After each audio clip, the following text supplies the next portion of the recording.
మరుధర్మ చరిత్రలో ఆయన మను ఏం చెప్పాడంటే స్త్రీలకి చదువు ఉండకూడదు, స్త్రీలు అసలు బయటకు వచ్చి కనపడకూడదు. స్త్రీ చదువుకుంటే వేదాల్లో చెప్పబడింది ఏంటంటే వర్షాలు పడవు, కరువు కాటకాలు వస్తాయని. ఆ భయం కూడా పెట్టారు.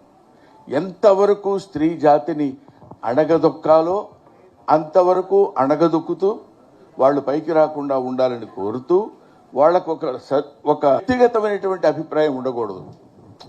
లేడీస్ అంటే దానికి లేడీస్ తయారైపోతున్నారు అంటున్నారు. ఈ మధ్య కూడా సతీ సహగమనం, భర్త చచ్చిపోతే భార్యని చితులకు తోసేవాళ్ళు. ఇప్పుడు ఆ నమ్మకాలు దేవుడి దయ వల్ల లేవు. ముక్కు పచ్చలారని ముద్దు బిడ్డలు, చిన్న పిల్లలు, ఆడపిల్లలు, బాల్య వివాహాలుండే చిన్నపిల్లల్ని తీసుకెళ్ళి పెద్దవాళ్ళకి ఇచ్చి వివాహం చేయడం. పుత్తడి బొమ్మ పూర్ణమ్మ అనే స్టోరీలో ఏం చెప్తాడంటే, మీరు జాగ్రత్త